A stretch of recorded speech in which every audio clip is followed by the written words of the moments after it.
Alors, je vais commencer tout de suite par la question, pourquoi la DSI aurait-elle peur du cloud? Alors, en introduction, je vous dis juste une chose, c'est que toutes mes slides sont illustrées avec des photos de nuages, et vous verrez qu'il y a des nuages qui sont plus ou moins menaçants en fonction du contexte. Voilà. Alors, pourquoi la DSI devrait-elle avoir peur du cloud? Eh bien, parce que si on pousse à fond le modèle du cloud computing, ce qu'on peut imaginer, c'est que tout le système d'information soit dans le cloud et que quelque part la DSI n'ait plus rien à faire, que la DSI se trouve au chômage. Donc dans une vision juste boutiste du cloud, on peut s'imaginer que la DSI, on n'en a plus besoin. C'est un petit peu le sujet de la présentation. Alors pour avancer un peu là-dessus, on peut faire un peu une rétrospective. Comment est née la DSI? La DSI est née il y a une trentaine d'années, à un moment donné où l'informatique était quelque chose qui était une affaire de spécialistes. C'était des salles blanches avec des gens qui étaient des opérateurs informatiques, qui avaient presque tous des blouses blanches comme les médecins. Ils manipulaient les cartes perforées, etc. Les machines coûtaient extrêmement cher, c'était des grands systèmes dont l'utilisation était régulée, et il y avait des compétences très spécialisées, et en particulier, seuls les informaticiens avaient le droit d'approcher l'informatique, les ordinateurs. Et donc tout ça a beaucoup changé. Aujourd'hui, tout un chacun manipule un ordinateur sur son bureau, quel que soit son métier. Et donc toutes ces spécificités qui ont fait l'émergence de la DSI il y a 30 ans, elles sont un petit peu remises en cause. Donc on n'a peut-être plus besoin d'une DSI. Bon, on va y revenir. Alors en tout cas, il y a une chose, c'est que le cloud intéresse beaucoup les utilisateurs, pour un tas de raisons que je vais vous passer en revue. La première raison, c'est le time to market. Alors, on a eu l'exemple de Salesforce tout à l'heure. Vous devez tous sortir de la présentation Salesforce. Ce que disent les gens de Salesforce, c'est qu'un projet de CRM classique, de type Siebel ou Oracle, etc., quand vous installez les machines, que vous déployez le logiciel dans l'entreprise, etc., c'est à peu près 6 mois. Avec Salesforce, c'est 15 jours. Bon, là, c'est une caricature, c'est du marketing, mais on n'est pas loin de la vérité. Le cloud, c'est plus rapide, et donc les utilisateurs adorent ça. Customer Driven Roadmap, alors là, je vais passer sur l'exemple de Google. Quand vous utilisez Gmail, il y a dans Gmail un truc qui s'appelle les Labs. Il y a une petite fiole verte et vous pouvez choisir des fonctionnalités. Et en fonction de l'usage que vous faites de ces fonctionnalités, Google vous observe en permanence et il regarde si vous appréciez, si vous utilisez. Et en fait, la roadmap du produit n'est pas faite par des gens qui réfléchissent à 10 ans, elle est faite par les retours d'utilisation des utilisateurs. C'est-à-dire que si les gens aiment, on garde, si les gens n'aiment pas, on jette. Donc la roadmap produit, c'est vraiment guidé par les utilisateurs et l'utilisateur est véritablement au centre des préoccupations du service. Donc ça, c'est quelque chose qui plaît souvent beaucoup aux utilisateurs. Continuous Delivery, il y a eu une session là-dessus ce matin, dans le track 1, 2, 3 DevOps.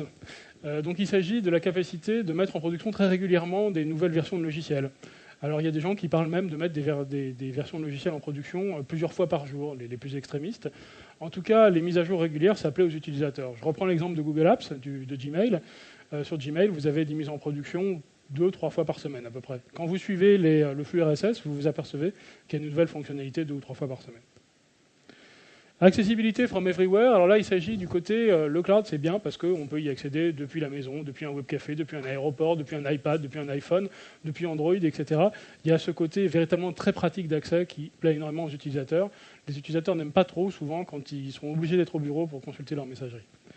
Et enfin, il y a cette disponibilité qui est quasi parfaite. On a des temps de réponse qui sont d'excellente qualité. Alors vous pourriez me répondre qu'Amazon a eu une panne il y a 2-3 mois, c'est vrai, mais dans l'ensemble, le cloud, ça fonctionne assez bien. Et donc on se trouve dans un syndrome qui existait auparavant avec des choses comme Access ou comme Lotus. Les gens, les utilisateurs, ils aiment bien faire sans la DSI parce qu'ils ont l'impression que ça va plus vite, que c'est plus efficace. Alors avant, ils faisaient des petites bases de données Access, ils ont fait des petits workflows dans Lotus. Et Salesforce, Google Apps ou d'autres solutions cloud, on pourrait citer Dropbox ou d'autres, c'est pour l'utilisateur, il a la possibilité de contourner la DSI et de faire des petites choses dans son coin. Et ça, c'est clair que ça peut faire un petit peu peur à la DSI. Et puis, ça peut faire un peu peur en termes de maîtrise, de management, de gouvernance du système d'information. Ma conviction, c'est que le cloud se développera parce que les utilisateurs en veulent, parce que pour eux, c'est très pratique, et que ça se passera avec ou sans la DSI. Alors, ça se passera, à mon avis, avec la DSI, si la DSI accompagne les choses. Ça se passera sans la DSI, si la DSI choisit d'ignorer le cloud, de dire ça, on n'en veut pas chez nous. Il y aura certainement un jour où les utilisateurs contourneront la DSI. Alors je vais maintenant vous présenter un petit peu de manière détaillée les impacts du cloud, comment ça se passe pour les différentes entités de la DSI. Alors je vais commencer par les gens de la sécurité. Alors les gens de la sécurité, vous voyez que j'ai fait un ciel un peu gris parce que ça va quand même un petit peu les perturber. Alors, tout d'abord, le cloud, c'est souvent incompatible avec la politique de sécurité. Parce que le cloud, c'est sortir des données dehors, c'est un tas de choses qui sont tout à fait inhabituelles. Et vous savez sans doute que le RSSI, le responsable de la sécurité du système d'information, souvent son job, c'est de dire non. Souvent, son job, c'est de ne pas offrir de l'accessibilité depuis la maison, depuis le téléphone, etc.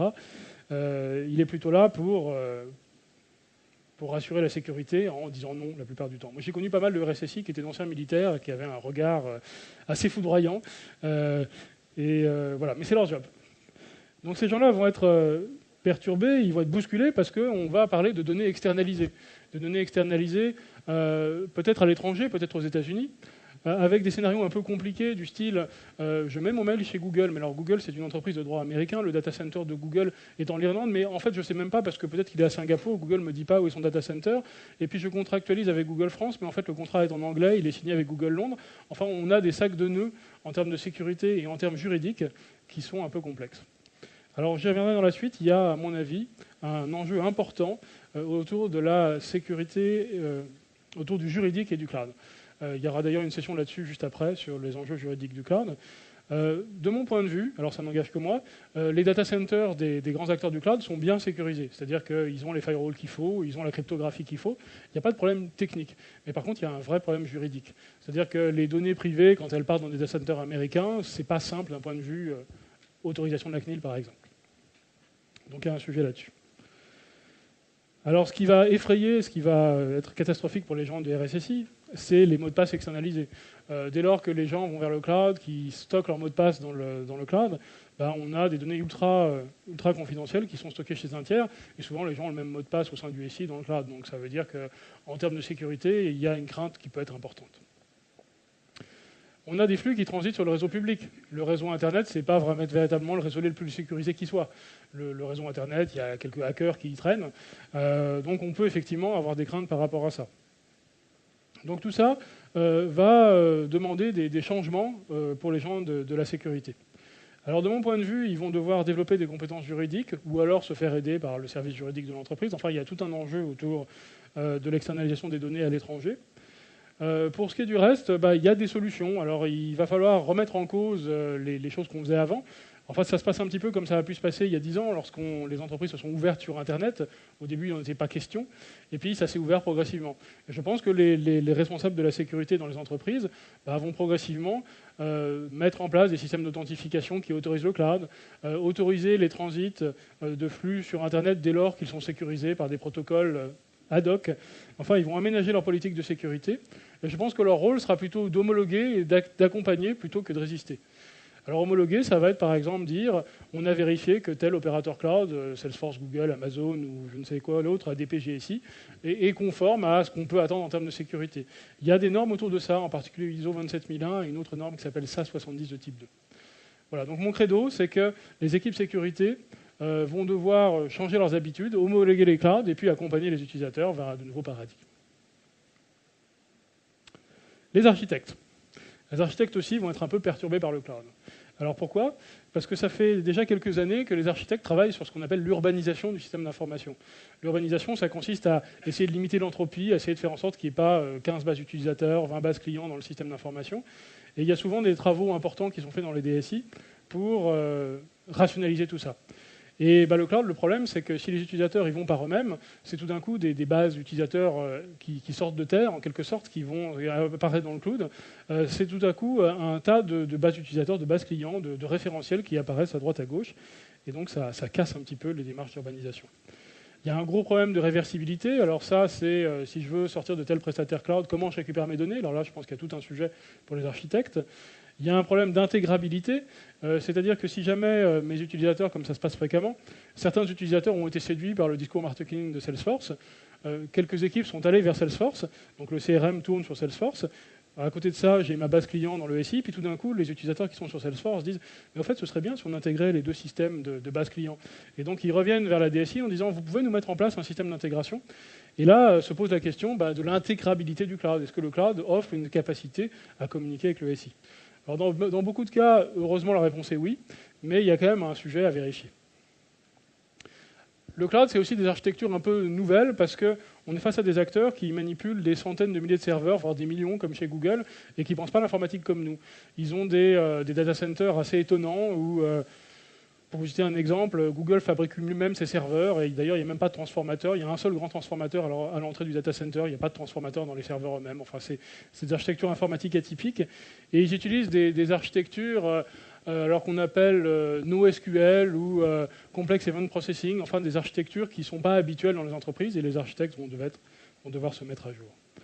Il y a un sujet autour de la dépendance au réseau, parce que Internet, c'est pas très fiable en termes de latence réseau. Et donc nos architectes vont devoir revoir un petit peu leur copie, leur façon de travailler habituelle. Alors nous, ce qui nous intéresse beaucoup chez Octo, c'est cette notion de cost-oriented architecture. Comme dans le cloud, on paye en fonction du CPU consommé, en fonction de la bande passante consommée, en fonction des ressources consommées, eh bien on va devoir retravailler revoir la façon de travailler l'architecture, et en particulier travailler en fonction des coûts. C'est-à-dire faire une architecture qui ne coûte pas trop cher dans le cloud. Et donc ça veut dire des nouveaux paradigmes d'architecture.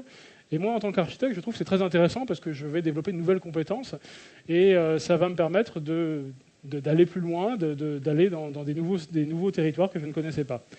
Mais effectivement, il faut certainement être dans cette démarche-là plutôt que de résister, sinon les utilisateurs risquent de vous contourner. Les études. Alors les études, il y a peut-être moins de changements, parce que les études, finalement, ils ont l'habitude d'avoir des architectures informatiques qui évoluent souvent. Il y a 10 ans, ils faisaient des bases de données SQL Server, ensuite il y a eu Hibernate, enfin, ils ont toujours dû faire la veille technologique et s'adapter à de nouvelles technologies. Alors là, il y a quelques nouveautés, en particulier, on peut, avec le cloud, alors ce que je vous dis est un petit peu futuriste, mais ce qui sera possible un jour, c'est de coder directement sur une page web, de ne plus avoir d'environnement de développement sur son poste de travail. Ce qui sera possible, c'est de compiler directement sur le cloud. Ça commence à apparaître, c'est pas encore très déployé, mais il y a des choses intéressantes là-dessus. On pourra aussi sur le cloud, on peut déjà le faire aujourd'hui, déployer des environnements de test pour ne pas avoir des machines dédiées aux tests, mais utiliser le cloud pour cela. Malgré tout, il n'y a pas beaucoup de changements. Je dirais que c'est une montée en compétences, telles que peuvent avoir l'habitude de les faire les équipes des études. Et il y a des opportunités, c'est que le cloud est un très grand facilitateur d'agilité. Effectivement, grâce au cloud, on peut mettre à disposition des ressources de manière très rapide. Donc en quelques minutes, on peut avoir un nouveau serveur disponible. On peut en mettre 2, on peut les arrêter, et dès qu'on les arrête, ça ne coûte plus rien. Et donc ça peut être très très pratique si on veut faire quelques tests, travailler de manière itérative et selon des cycles de type agile. Donc nous, on a un credo fort sur le fait que le cloud, c'est un accélérateur d'agilité. Ça permet très simplement, éventuellement même pour un petit développeur indépendant, de coder un truc rapidement et de le mettre en ligne. Et donc il aura éventuellement la possibilité de gagner de l'argent très vite, sans être dépendant d'une équipe informatique très conséquente. Alors j'avais fait un slide sur les intégrateurs pour dire que il y a quand même certaines prestations qui risquent de disparaître. En particulier tout ce qui est gestion de machines. Avec le cloud, c'est plus vraiment nécessaire puisque les machines sont gérées par un tiers. Tout ce qui est customisation, tout ce qui est déploiement d'outils de développement. Si les outils de développement sont sur le cloud, ce ne sera plus nécessaire. Il y a 3 choses dont on aura toujours besoin. Donc ça, c'est la bonne nouvelle pour la DSI. C'est l'intégration, donc intégrer le SI et le cloud, ou intégrer les différents clouds entre eux. Développer, parce que le cloud ne développe pas à votre place. Dès lors qu'on fait des applications spécifiques, il faut les développer. Et dans le cadre de l'IAS, si on a des applications assez spécifiques, il faudra toujours des administrateurs pour les déployer. Alors la prod, c'est la partie un peu la plus noire de ma présentation, parce que finalement, ceux qui ont le plus peur du cloud, c'est la prod. Pourquoi ? Parce que la prod, c'est les gens qui gèrent les machines, c'est les gens qui gèrent les mises en production, et c'est les gens qui voient le cloud d'une façon la plus pessimiste dans l'affaire. Alors, effectivement, il n'y a plus beaucoup besoin de compétences système, de compétences en middleware, de compétences en base de données, dès lors qu'on laisse les opérateurs cloud faire ça à notre place. Alors, je vais vous donner une petite anecdote. Il y a quelques années, j'ai déployé Google Apps dans une entreprise de 2000 personnes. Et les gestionnaires de la messagerie de l'époque me disaient tu sais, Guillaume, nous, Google Apps, on trouve ça sympa, on trouve ça innovant, ça nous plaît bien finalement, et puis ça va nous faire moins de boulot. Et par contre, ce qui nous embête, c'est que sur notre CV, il n'y aura plus marqué qu'on sait administrer Exchange, il n'y aura plus marqué qu'on sait administrer telle ou telle base de données.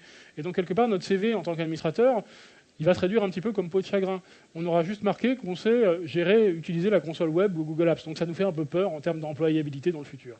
Donc on peut comprendre un peu ce discours-là. Alors il y aura quand même besoin de compétences hardware dans des cas pointus si vous avez des applications qui ont des très très hauts besoins, des très forts besoins en disponibilité, des très forts besoins en performance. Là, il faudra encore des spécialistes, mais néanmoins, pour le reste, il peut y avoir effectivement des emplois qui vont changer. En particulier dans le cas du SaaS et du PaaS. Alors, j'ai pas fait l'exercice de rappeler ce qu'était le SaaS et le PaaS. J'ai l'impression que ça devient un peu connu. Avec le SaaS et le PaaS, il y aura beaucoup moins besoin d'administrateurs. Néanmoins, il y a une chose qui, à mon avis, est une bonne nouvelle. Donc, il y a ce spectre du chômage pour les administrateurs qui est présent, un petit peu comme l'offshore faisait peur aux développeurs il y a 5 ans. Mais il y a aussi des opportunités. Alors, je vais vous faire un retour d'expérience d'une mission cloud que j'ai fait l'an dernier. On a mis en prod une application qui était une sorte de Google Street View opérée par Mappy. Donc, on se déplace dans les rues en 3D. Et en fait, on a travaillé sur le cloud, entièrement sur Amazon Web Services. Et de fait, comme il n'y avait plus besoin de s'occuper du hardware, on s'est concentré sur l'intégration continue, sur le continuous delivery. Et en fait, on a travaillé la main dans la main avec les gens de la prod et les gens du développement. On était dans le même open space, on partageait les mêmes stand-up meetings tous les matins. Et donc, il y avait une très grande intelligence entre les deux. On n'avait plus ce côté mur de confusion entre les développeurs qui balancent des packages et les gens des opérations qui essayent de les mettre en prod comme ils peuvent. Il y avait vraiment un travail collaboratif très fort, et ça nous a permis de faire des choses très intéressantes. C'est-à-dire qu'on a monté des systèmes de déploiement automatique de nouvelles applications au fur et à mesure où elles arrivaient. On a fait des choses très très intéressantes, ce qui a permis de faire des mises en prod très très rapides. Donc pour les gens de la prod, c'était intéressant. Ça leur permettait de ne plus avoir ce côté conflit avec les gens du dev qu'on a parfois dans les DSI, et pour les utilisateurs, ça permettait d'aller plus vite. Donc on allait un petit peu dans ce mouvement DevOps qui a été présenté ce matin lors des sessions de ce matin. Voilà, je vais conclure sur ce slide pour dire que le cloud, c'est un peu un mariage forcé, le cloud et la DSI. Pourquoi ? Parce que les gens de la DSI vont peut-être voir ça avec un peu de ressentiment, un peu de crainte. On voit des DSI qui n'ont pas forcément très envie que le cloud leur prenne un petit peu une partie de leur précaré. Donc il y aura des remises en question. Il va y avoir un recentrage du périmètre d'intervention. Il y a des gens qui vont changer de métier, je pense. Il va y avoir une montée en compétences nécessaire, une adaptation. Alors pour les gens qui aiment bien élargir leur spectre de compétences, c'est très positif. Apprendre des nouveaux systèmes, apprendre les nouvelles architectures du cloud, apprendre comment on sécurise un cloud, apprendre comment on fait la réversibilité des données du cloud vers le SI, c'est tout à fait passionnant. Mais ça veut dire qu'on sort de sa zone de confort quelque part. Donc il y a ça d'un côté, donc qui est la partie un peu sombre du cloud. Et puis la partie claire, pour moi, c'est la démarche agile. Donc c'est le cloud qui permet donc des cycles courts, donc de mettre en production beaucoup plus rapidement, de travailler en étroite collaboration entre les gens de la prod et les gens du développement. Et donc ça fait des projets qui vont plus vite et ça fait du bonheur pour les gens qui aiment bien les nouvelles technos et pour les utilisateurs qui voient leurs applications mises en production beaucoup plus rapidement. Donc de mon point de vue, c'est quand même quelque chose de très positif, même si ça remet un peu en cause, même si ça brusque un peu les gens de la DSI. Voilà, il me reste 20 secondes, c'est fini.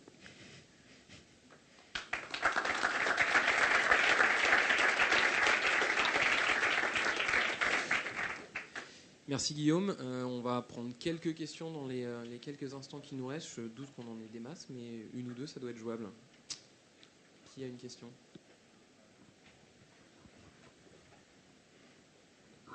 Rebonjour Guillaume. Bonjour Guillaume. Est-ce que tu penses que tout le parc applicatif peut être dans un cloud ? Alors ça, c'est une question qui est pas simple. Alors ça va dépendre des domaines d'activité. C'est ma spécialité, les questions pas simples. Alors, par exemple, il y a certains domaines d'activité où il y a des réglementations très fortes, où il est par exemple impossible que les données sortent de l'entreprise ou même du pays. Donc dans ce cas-là, il peut y avoir des points de blocage. Alors la réponse à ça, ça peut être ce qu'on appelle le cloud français, donc qui commence à apparaître, ou alors le cloud communautaire. Alors ce qu'on appelle le cloud communautaire, c'est des entreprises qui sont dans le même secteur d'activité, qui vont fabriquer un cloud ensemble. On commence à voir des choses autour de ça, autour du New York Stock Exchange, une espèce de cloud qui est fait pour les gens de la finance, mais qui est opéré par des gens de la finance. Donc on est entre soi et on se fait confiance entre soi, en quelque sorte. Voilà. Mais il y a des freins réglementaires qui existent, il est vrai. Et puis après, il y a des freins psychologiques. Et puis, il y a des domaines d'activité, par exemple dans l'industrie, où on est peut-être moins frileux. Voilà, ça dépend des secteurs d'activité, je dirais. La dernière question. Oui. J'ai loupé une main. Non ? Bonjour, j'ai un peu l'impression que la présentation est orientée cloud public, mais avec des offres comme les hyperviseurs de chez Microsoft. Et le cloud privé, je veux dire, ça réintègre toutes ces compétences dans l'entreprise, au sein de l'entreprise. Donc là, la présentation, c'était vraiment côté public, on va tout déployer à l'extérieur, je pense. Absolument, oui, c'était une présentation sur le cloud public. Parce que le prix, ouais, d'accord. Alors le cloud privé, on y réfléchit aussi chez Octo. Ce que je dirais, moi, ce que je vois d'intéressant dans le cloud public, c'est qu'il n'y a plus d'investissement initial, puisque on est complètement dans de l'OPEX, on n'a pas de CAPEX, on n'a pas à monter un data center. On a des effets d'échelle potentiels importants. C'est-à-dire que si on partage une infrastructure avec d'autres entreprises, ça peut faire baisser les coûts. Donc, je pense que le cloud public, à terme, fera sens. Je pense que les lois évolueront, etc. Mais aujourd'hui, effectivement, le cloud privé est une solution qui est tout à fait intéressante à étudier. Oui.